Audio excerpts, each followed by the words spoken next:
Scratch of Aliwal. Yes, I was pleasantly surprised about 10 minutes ago. They told me she scratched, and, you know, I think it's going to help me out in the race, and I think the horse will run okay now. Your horse is a big horse. Is that a help or a hindrance on these tight turf course turns here at Fort Erie? Well, I've worked him on the turf back home at Woodbine, and it was kind of a semi-firmed course, and he handled it real well then.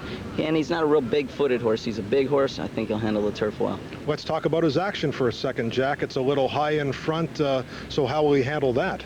Oh, he's very versatile. I don't think it's going to bother him in any way. He's doing well right now, and we'll see what happens. Now, he's the only horse to have competed in all 3 legs of the Canadian Triple Crown. Does he still feel and act fresh?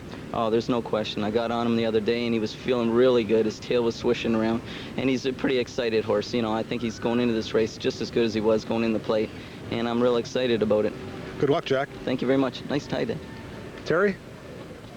Oh, they're giving him a hard time about that tie today. Jim, a look at the updated odds. Betting public starting to have their say. And it's the number 4 Comet Shine they like now. Oddly enough, it is not Basqueian who has been made the favorite. That would be about a 480 payoff for Comet Shine. St. Clair Winger getting a good deal of support at 4-1. Well, Samson won this 3 times, so that will be very interesting. Let's return now to the walking ring and rejoin Dan Kenny. Terry, horse racing is starting to get like baseball. You can't tell the players without a program. Let's just try and bring our fans up to date. We've had Roger Atfield trained a Triple Crown winner in Peteski for Earl Mack. Then Earl Mack comes back with Bruce's Mill with Mark Frostad. Now Mark Frostad's associated with Samson, and here is Comet Shine, trained by Jim Day, a champion trying to recoup his reputation. Let's just talk about some of the changes, Ernie, and how that affects Samson Farms operation. Well, if you mean the fact that Jimmy isn't just training exclusively for us now, Dan, I think it's suited both our programs, and Mark's had some young horses for me, as has Roger, and so Mark is going to give us some additional help as sort of an overriding manager, not a racing manager, but to help me on some of the breeding decisions and so on. Our former agent, who you know well, Bob Falk, had a terrible accident and is just sort of hanging on to life, and so it's just an evolution of things, I guess. Bob Falk, I might point out, is a pedigree expert in Lexington, Kentucky, and a young man had a tragic heart attack completing a marathon. Ernie, skillful handling by Mark Frostad of Bruce's Mill, was that an influence in your decision? Oh, I think Mark's an intelligent young guy, handled the horse extremely well, and so yes, that'd be a part of it. Well, great, Ernie. It's great to see you back. Right now, the morning line favorite, or the betting favorite, I should say, with Comet Shine. So best of luck in the Breeders' Stakes. Back to you, Terry. All right, Dan Kenny, thank you very much. I look at the walking ring. It's very peaceful and intimate here at Fort Erie. Jim Bannon, your thoughts? The horses just went by us, and a pretty composed group, weren't they? Well, the biggest thing I was looking for was Basqueian, whether he got over here in one piece. Of course, he had the incident coming over for the Prince of Wales where he lost his balance and had a bit of a problem, but he came over well. You're seeing Pagagar now in the ring there. He was a little bit excited, but not too bad coming over. But generally, I think they came over calm. Interesting, all the equipment the horses had, Terry. First one we saw go through there was St. Clair Winger. He was loaded with equipment. All right, a look at Basqueian, the big 3-year-old, Jim. And it looks like this horse has really needed distance to bring out his potential, and as the races have become longer, he has become more prominent. He's a big, strapping individual, 1,100 pounds, rosy and vibrant, very easily identified by that big bulb strip on his nose, and we'll certainly be watching him late in the race. He's a horse that Dan Kenny said relates well to his pedigree if you dig a little bit, and I would say Danny Vella's enthusiasm for this horse is fully justified, and I know Jack Lazan, who worked this horse on the turf the other day, is also pretty happy. This horse did not run well on the grass last year, but he wasn't doing much of anything even on the dirt, so he's a better horse now. Testolino, number 1. Dan Kenny, let me bring you in now. Can you get a good look at that horse? I got a very good look at him walking by me. A handsome horse. Now, Sunshine Forever got good as a 4-year-old, so this horse should just be growing into his pedigree. Interesting, he's out of a mare by Bold Ruler. You don't see that much anymore. The Dam Jabot was the very last of Bold Ruler's many stakes winners. Testolino of Gain is a horse that Roger Atfield will train today. A reminder, the filly that Roger trains was a late scratch. Comet Shine, of course, is a horse that, as indicated by Jim Bannon, is the betting favorite now. And when he came over, he looked pretty calm, Jim. He's a grand-looking horse. He's a big horse. He seems to be gradual in everything that he does. You see a pretty good record on the grass. All 3 of his wins have come on the turf. He's from a great family, of course. Fabiano, who was good enough at 2 to set a track record in 108 and 3, and out of Hanging on a Star, who, of course, won this race in 1987 when Dave Penna skirted her along the hedge. You see, he gives a little nod there to Jimmy Day as he's put up. Dan Kenny, we're getting a good look at Pagagar. Pagagar's by Regal Classic. Certainly the whole Vice Regent family has performed well on grass out of a mare by Brave Shot, who's English bred. So I wouldn't be the least bit surprised, and neither is the public. This horse is getting some action. And finally, St. Clair Winger. That is Dan Loisel's pick, Jim Bannon. Well, you'd really like to hope that Dr. Terrence Maloney would have some luck in racing. He's a great enthusiast, goes to all the big venues. He's got a pretty good horse here. He won the Toronto Cup, and this is a pivotal horse in the race because he has the best speed if he elects to use it. As we were intimating, when we saw him come over, Terry, he's got 4 bandages on, he's got blinkers on, he's got a shadow roll on. Believe me, anything that could be done to help this horse win has been done. All right, Jim, a look at the current odds. What jumps out there? Well, they're still sticking with Comet Shine at 8 to 5. You would have thought they would have gone a little heavier on Basqueian, but they're getting closer together now. Basqueian would pay $6 if he wins, just a little more than $5 for Comet Shine if he wins. Testolino at 6. Pagagar, very surprising, 7 to 2. I thought he would have been a much longer price. All right, as the horses will be making their way out to the track in just a few moments, we're about, as I look at the tote board, 13 minutes to post. And when we return, we will have the post parade for you. Our continuing coverage of the Breeders' Stakes, it's the one that has been a big part of the story here. We are 12 minutes to post for the 104th running of the Breeders' Stakes. Originally supposed to have 6 horses in this field. We're down to 5. And as I look at these horses, I'm reminded of our discussion, Jim Bannon, 3 weeks ago. You talked about when you go from Woodbine to Fort Erie, you said it's dirt with a difference. Well, does that hold true for the turf? Is it turf with a twist? Well, consequently, Terry, as the dirt course here is pinched and the turns are very, very sharp, that subsequently impacts on the turf course as well, which is built inside the dirt. So there are hairpin turns here. And what you really need to get around these turns is great agility. And the other thing that was alluded to earlier is that Roger Attfield said that the best part of this course is on the inside 10 feet. Well, you can't get all the horses in there if they're across the track, so they will obviously be vying for the best footing and staying on that next to the hedge there, and it will be interesting to see if it causes any traffic problems. You know, the Breeders' Stakes is a pivotal race in the championship season and the end-of-year awards. Do you see this taking place again this year? Well, sure. This is everyone's watching. Of course, the filly division is great with Ali Wow, Mysteriously, and Plenty of Sugar. And the Colts, we've got Basqueian and we got Bruce's Mill. Everyone is watching to who gets the upper hand in these races. The post parade, they're just coming right in front of us now. Number 1, Testolino. Don Seymour is back, the 3-time winner aboard. This is Leslie Pereira's horse, and of course this is a horse that's improving just about each time out. Very much loves the grass. Didn't handle this type of turf very well last time, but when horses are improving and they're 3-year-olds on the grass, you sometimes give them an edge. Number 2 is a scratch. That's Ali Wow. So we go to cloth 3, Pagagar. Jockey Constant Montpellier looking for his first win in the Breeders. Well, Montpellier is the king at Fort Erie. He broke Sandy Hawley's long-standing record here last year. And this horse has had a kind of a boxer career already. He's won, he's lost, he's been hurt, he's back, so he's going forward now. Number 4, Comet Shine. David Clark just went by us, gave us a little wink, looks pretty confident. This horse is very much at ease, believe me. And when horses go 1.5 miles after the rigors of half the season over, you know when they're settled in their mind, they're going to run a good race. You know, he just has that look about him. Number 5, Basqueian, Jack Lozon, back up on the Queen's Plate winner. Well, it's time to answer the question now. Can he handle the turf okay? If he can, he's going to be a highly versatile horse. When you think of all of the good horses over the years that Stronach has had that handled the turf well, we had Hero's Love, who won great races, Explosive Red, and Blitzer, who won the Breeders in '92. And number 6, rounding out the field, that's St. Clair Winger. Jockey Robert King is up looking for his first win in the Breeders. One of the big problems with this horse, we know he has great tactical speed, he fits with the field, but this is a scale race, so they all have to carry 126. That's 11 pounds more than he carried last time at 1.5 miles on a soft turf. That's heavy. All right, I notice Dan Kenny is now down by trackside and will introduce us to another contender. Dan?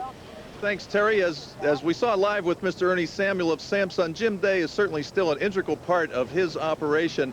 And earlier in the week, Jim gave us some very revealing comments about both he and Comet Shiner coming up to this race. He's a happy rascal. He can hardly hold him in the ground in the morning in training and doing from the racetrack. So I would say he's a very game competitive horse.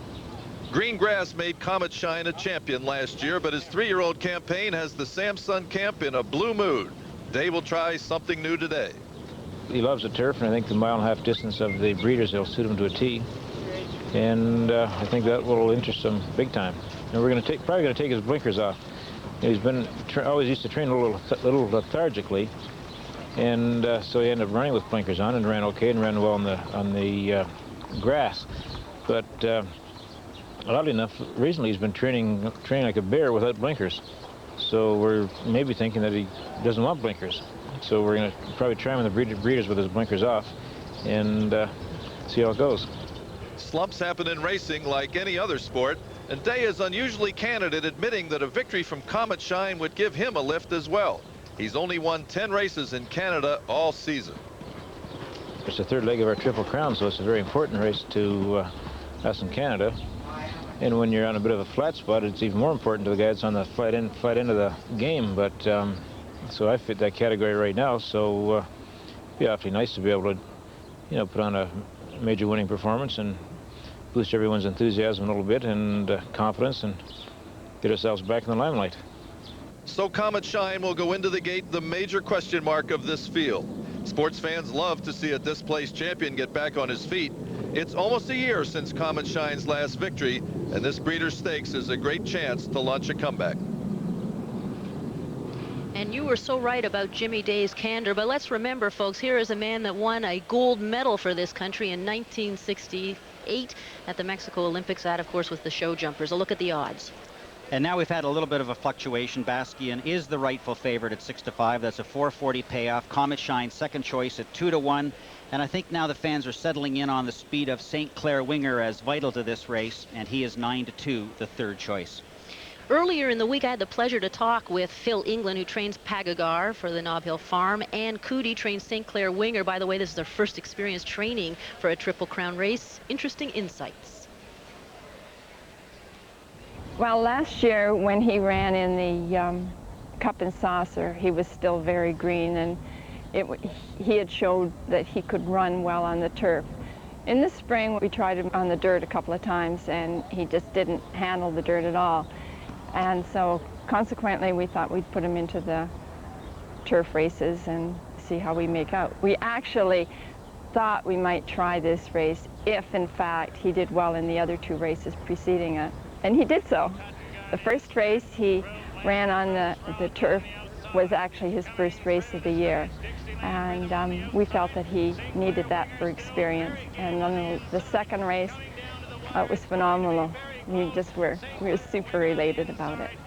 It's very nice to have a horse like that, to come in the morning and you look and you see and he's still bouncing and you're still going forward. Because so many things can happen between one day and the next day.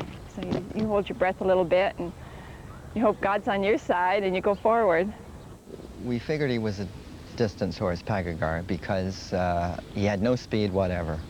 His workouts were all bad, slow, but he kept going. And after his workouts, he would keep going. So we started him off going 1 1/16, and he won.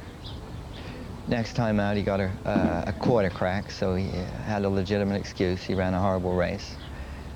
Patched the quarter crack up, foot's grown out, ran him back the first chance we could, 1 mile 3 furlongs on the turf, and he came through with a real big race, good second.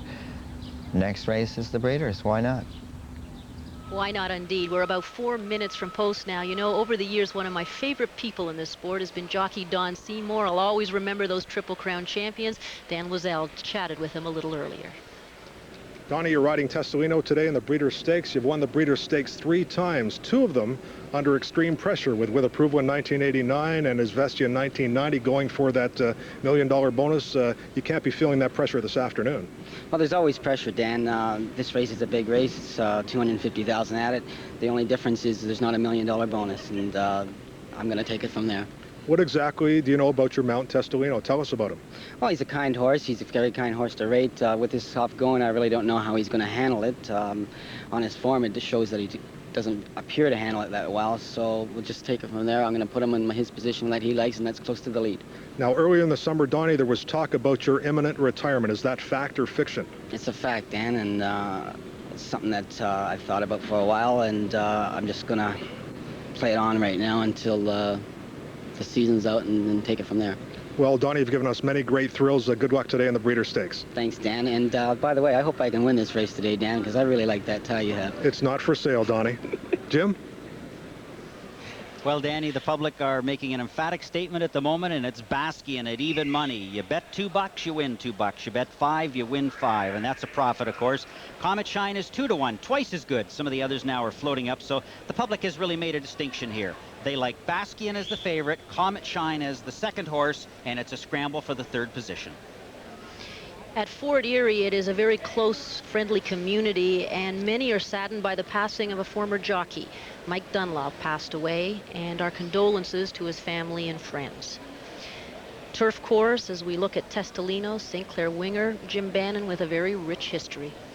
Of course, it was in 1963 here, Terry, that Northern Dancer stepped onto this track, and he won the Summer Stakes, a race, of course, Comet Shine won.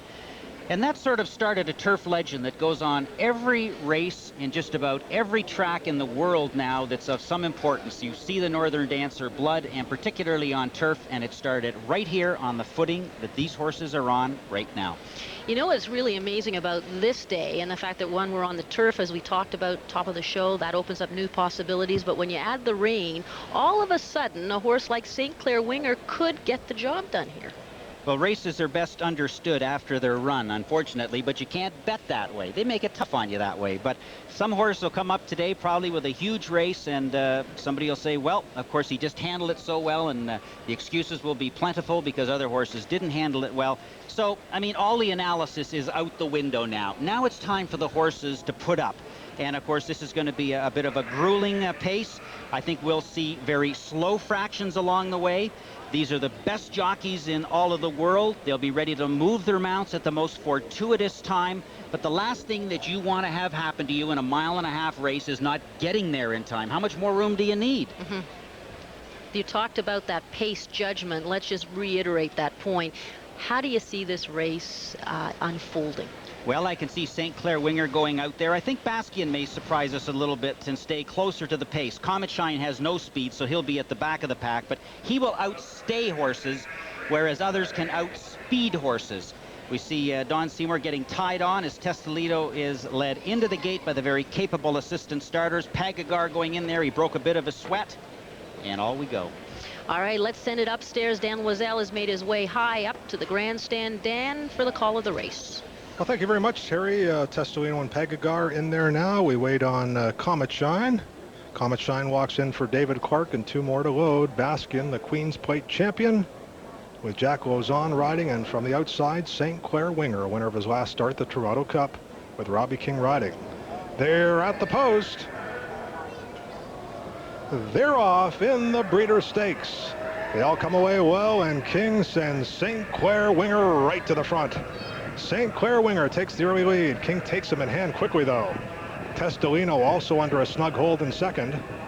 Pagagar toward the hedges, third. To the outside, Basqueian is fourth. Comet Shine is the early trailer, about 5 lengths off the lead of St. Clair Winger. And it's a slow pace as they enter the far turn for the first time. St. Clair Winger being nursed on a lead of 1.25 lengths. Testolino is second. Pagagar is third, back about 4 lengths off the lead now. That's Basqueian in fifth, and Comet Shine is sixth.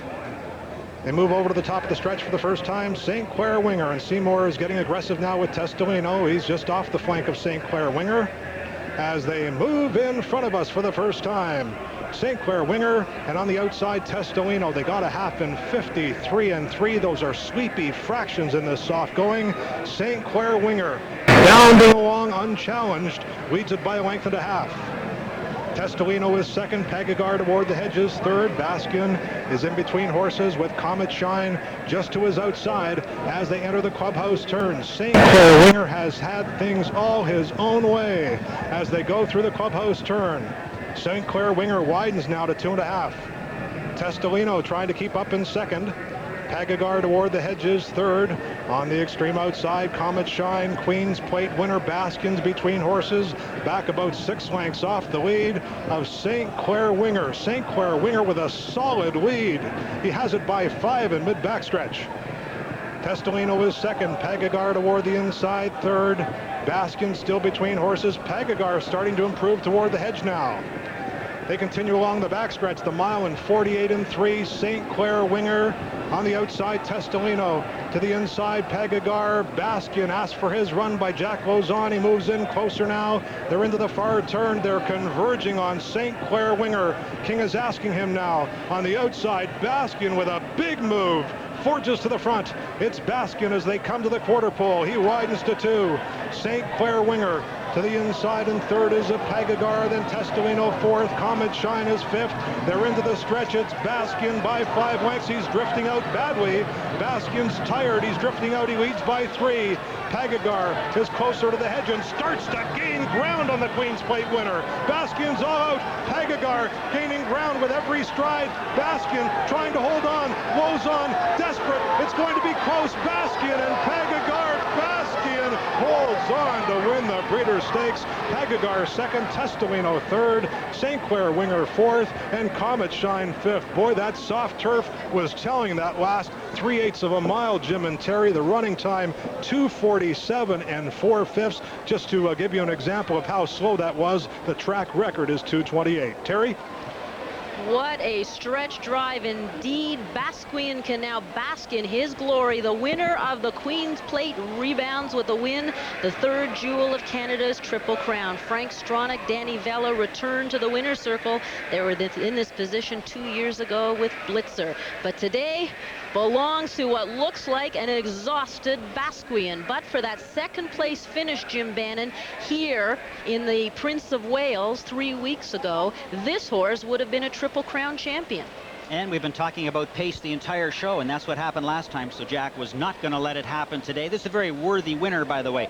We were talking earlier about how tough it is to go through this Triple Crown and attend all the races, let alone win 2 of them, and have a horse set a track record in the middle leg to beat you. But a great run by the Stavro horse, Pagagard, who was just nipped at the wire there. The blue was very much the dominant color in this race today, and Testolino came along for the show award. That Pagagard made everybody, I'm sure, in the Basqueian camp pretty nervous. That was a horse that never raced as a 2-year-old, came out with only 3 starts this year. So Pagagard made it awfully close, but it is Basqueian who wins, and jockey Jack Lozon is so reserved. Well, he's just won his first Breeders' Stakes. And we see now how this was all accomplished. We watch now as they come through the stretch, and of course the first time it was St. Clair Winger. He was protecting about a 2-length lead at this point, and he tried to steal it with a half mile to go. But those tactics just weren't working today, because by the time he got down the backstretch, he was feeling the impact of that 126 pounds. Remember, he carried a feathery 112 last time, so he had to pick up considerable weight. As they come to the top of the stretch now, Basqueian has already made that move. We called it acceleration. He went quickly to get away. He surprised everyone. Many of the others were one-paced. As Phil England said, his horse, Pagagard, could stay all day, and he did, but he couldn't outmaneuver Basqueian, who moved before him. And this is really just a sign of a tired horse. He's probably doing more than he really wants to do at this time, but hey, there's over $250,000 on the table here, so he's scurrying to get it. For some of the others, the pace was slow and it obviously affected them. As a matter of fact, I wouldn't have been surprised if a couple of them had been charged with loitering out there. But here they are through the stretch, 70 yards to go. It's a bit of a deceptive angle. The 3-horse probably never did get in front. And here we have Basqueian winning by about a length, and Fort Erie had plenty to cheer about because their own Constant Montpellier finished second on Pagagar. That was a tremendous effort. Isn't that great? Look at that, Terry. Here we see Basqueian way on the left of your screen. He's very much trying to get it all together. And here we go. He's got about another 15 jumps to go. Here's Pagagar right here, but he's not going to get it today. All right, I see Dan Kenny has made it over to Basqueian. Dan? Terry, these are the moments when you enjoy the courage of the thoroughbred. This is one tired animal. As we walk this course, the divots are 8 inches deep. Jack, you didn't win the Prince of Wales, but today you're the Prince of Snails. They were just crawling out there, but you were the best. Oh, you talk about a tired horse. There's a tired rider here. This is a real heavy course right now. He handled it real well. It was the best. Did he drift out because of fatigue? Were you worried when he gave up some of his lead? No, sir. Reason why I did that, I walked the course, and that was the best going. I walked it. I walked the whole thing. The best going was where I was, and I told Danny that's what I was going to do. He said, "You're the rider. Do what you have to do." Well, Terry, as you mentioned, this horse was just almost a Triple Crown winner, but great credit to Jack Lazon and the trainer Danny Vella and the breeding team of Frank Stronach and his son Andy. Listen, Dan Kenny, I don't think you should tease Dan Wazell about his tie anymore. Help for it. It's not necessarily a serious problem, but once they get the medication, they're just fine. Look at... Interesting, we sensed as he pulled up from the race how tired he was, and Jack Lozon verified that. He does look like a tired big 3-year-old there. But Danny Vella looks vibrant. He's full of life. Jack's waving customers and friends and family into the picture. We see Mrs. Stronach at the horse's head there, Basqueian, a very happy Danny Vella. What a thrill for him. A couple years ago, he didn't have any horses. And now he's got 2 legs of the Triple Crown. And, of course, Mike Doyle, the stable manager for Stronach, and the juggernaut continues. This will pull Stronach, no doubt, into a tie, or he may even go by John Franks, the Louisiana oil man, whom he is fighting for top prize in all of North American racing. Absolutely. You're talking about the leading barns or stables in North America. Frank Stronach right in the midst of that. We will return to continue talking with some of the principals, wrap things up, get the final thoughts from our experts as we look at the official results. Basqueian wins it. A look at the prices, Jim.